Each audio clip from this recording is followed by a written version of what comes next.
নমস্কার। ঘুম আসার গল্পে আপনাদের আবার স্বাগত জানাই। আজকে পড়ে শোনাব হুমায়ুন আহমেদের গল্প সমগ্র থেকে একটি গল্প, মন্ত্রীর হেলিকপ্টার। শুনতে থাকুন মন্ত্রীর হেলিকপ্টার। মন্ত্রী হবার পর তিনি তথা আব্দুল কাদের জোয়ারদার এই প্রথমবার গ্রামের বাড়ি যাচ্ছেন। বেড়াতে যাওয়া নয়, সরকারি সফর। গ্রামের উন্নয়ন দেখবেন, স্কুলের মাঠে একটা বক্তৃতা দেবেন, মসজিদের ভিত্তিপ্রস্তর স্থাপন করবেন, অনেক প্রোগ্রাম। নিজ গ্রামে যাবার ব্যাপারটিতে বড় রকমের জাঁকজমক করার তার খুব ইচ্ছা, কিন্তু ইচ্ছাটি পূর্ণ হবে কি না বোঝা যাচ্ছে না। হেলিকপ্টারের ব্যবস্থা এখনো হয়নি। তার প্রাইভেট সেক্রেটারি এখনও চেষ্টা চালাচ্ছেন, কিন্তু জোয়ারদার সাহেব খুব একটা ভরসা করতে পারছেন না। সোলায়মান তথা প্রাইভেট সেক্রেটারি ছেলেটি ভ্যাবদা ধরনের। আগের সিএসপিদের সেই ধারালো ভাবের মধ্যে কিছুই তার মধ্যে নেই। আজে বাজে সব ছেলেপুলে এখন সিভিল সার্ভিসে চলে আসছে। চেহারা দেখলে মনে হয় প্রাইভেট টিউশনি করে জীবন চালায়। একটা হেলিকপ্টারের খুবই দরকার। প্রথমবার যাচ্ছেন, সে যাওয়াটার মধ্যে কিছু নাটকীয়তা থাকবে না? বিকট শব্দ হবে হেলিকপ্টারের, অঞ্চল ভেঙে লোকজন আসবে, তবেই না ব্যাপারটা জমবে। তিনি গম্ভীর ভঙ্গিতে হেলিকপ্টার থেকে নামবেন। পুলিশের দল তাকে একটা গার্ড অফ অনার দেবে। এইসব জিনিস গণ্ডগ্রামের লোকজন আগে দেখেনি, মুগ্ধ হয়ে দেখবে। পুলিশ কজন আসবে কে জানে। সোনাদিয়ায় পুলিশ স্টেশন নেই, তবু জনাদশেক নিশ্চয়ই থাকবে। আজকালকার পুলিশগুলিও ল্যাদা, বিনা স্ত্রীর পোশাকে নিশ্চয়ই চলে আসবে। অথচ গার্ড অফ অনারের অনুষ্ঠানটিতে দরকার কিছু স্মার্ট পুলিশ। না, দেশ থেকে স্মার্টনেস উঠেই গেছে। জোয়ারদার সাহেব বিরক্ত মুখে বেল টিপে পিএসকে আসতে বললেন। পিএসকে দেখে তার বিরক্তি আরও বেড়ে গেল। সে আজ এসেছে পাজামা পাঞ্জাবি পরে। এটা কি কবি সম্মেলন? স্যার ডেকেছেন? আজ দেখি নতুন জামাইয়ের ড্রেস পরে চলে এসেছেন। পিএস দাঁত বার করে হাসল, যেন খুব মজার কথা কিছু শুনল। সোলায়মান সাহেব। জি স্যার। পাজামা পাঞ্জাবি ড্রেসটা অফিসের কাজের জন্য ঠিক সুটেবল নয়। বিদেশে পাজামা পাঞ্জাবি লোকজন পরে ঘুমোতে যাওয়ার সময়। তারা এটাকে বলে স্লিপিং স্যুট। এটা তো বিদেশ না।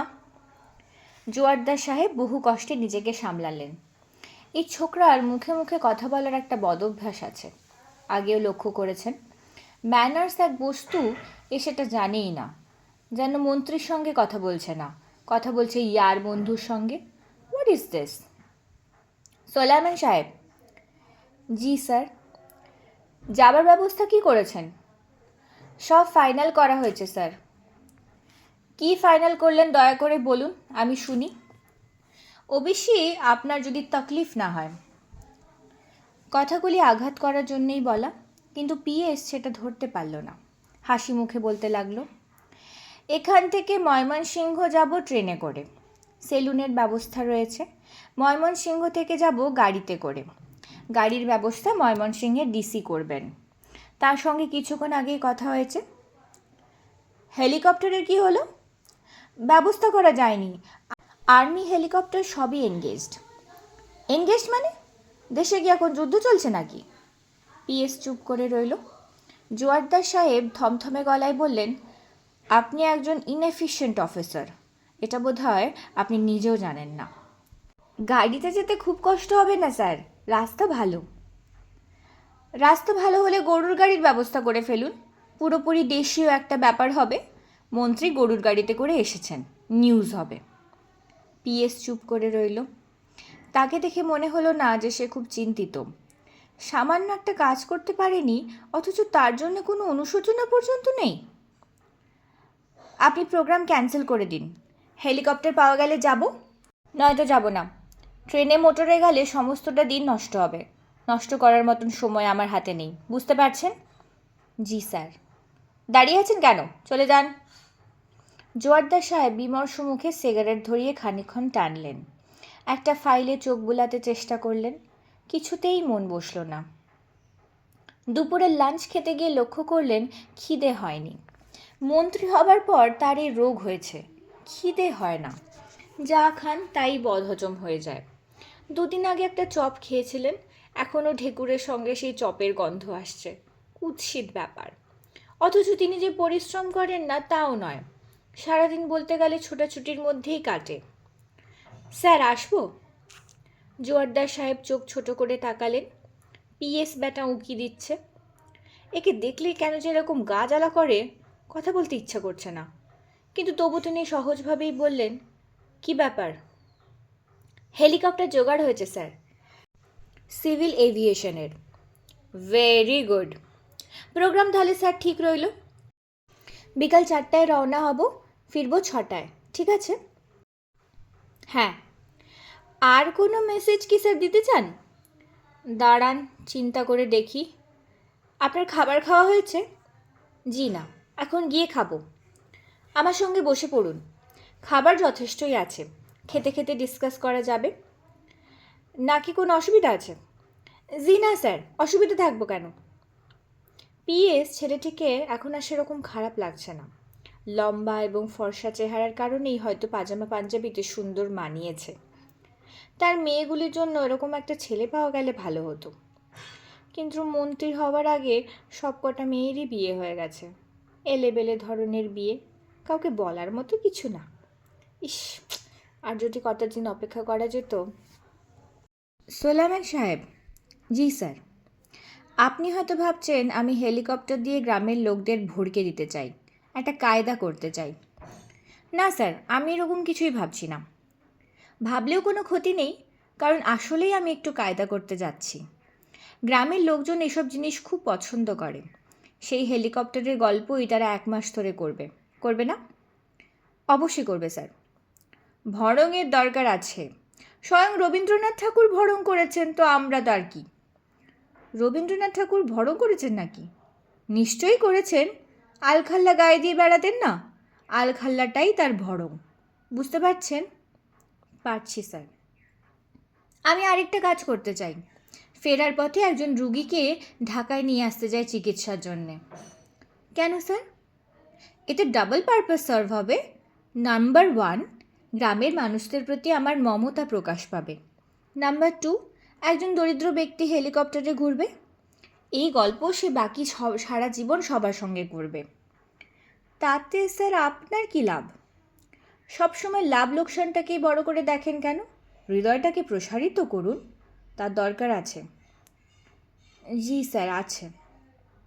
আপনি ওয়্যারলেসে রুগী খুঁজে রাখতে বলুন। কী ধরনের রুগীর কথা বলবো স্যার? তার মানে? যে কোনো রুগী হলেই তো হবে না, বেশ জমকালো রুগী দরকার। আপনি নিশ্চয়ই আমাশা রুগী ঢাকায় আনতে চান না? আপনি কি আমার সঙ্গে রসিকতা করছেন? জি না স্যার, করবেন না। রসিকতা জিনিসটা আমার পছন্দ নয়। এখন যান, ব্যবস্থা করুন। লাঞ্চের জন্য ধন্যবাদ স্যার। ব্যবস্থা ভালো হলো। জোয়ারদার সাহেব যা আশা করেছিলেন তার চেয়েও ভালো। লোকে লোকারণ্য। সবাই নিশ্চয়ই হেলিকপ্টার দেখতে আসেনি, কেউ কেউ বক্তৃতা শুনতেও এসেছেন। তিনি একটি চমৎকার বক্তৃতা দিলেন। ঘন ঘন তালি পড়ল। পায়ে হেঁটে পরিচিত অপরিচিত অনেক বাড়িতেই গেলেন। স্কুলের স্যারদের পা ছুঁয়ে সালাম করলেন। এই দুর্লভ সম্মানে স্যার অভিভূত হলেন। একজন তো কেঁদেই ফেললেন।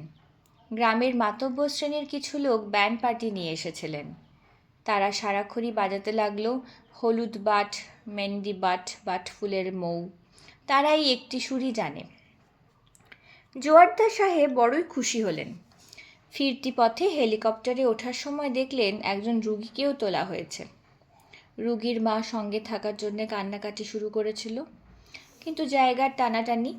জোয়ারদার সাহেব ধরা গলায় বললেন, কোনো চিন্তা করবেন না মা, দায়িত্ব আমার। মনে করুন আমিও আপনার এক ছেলে। এই বলে তিনি আশেপাশে তাকালেন। তার ধারণা ছিল একটা হাততালি পাবেন, তা পেলেন না।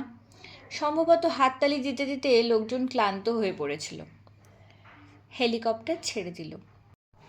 মিনিট 10 যাওয়ার পর পিএস মুখ কালো করে বলল, একটা ঝামেলা হয়ে গেছে স্যার।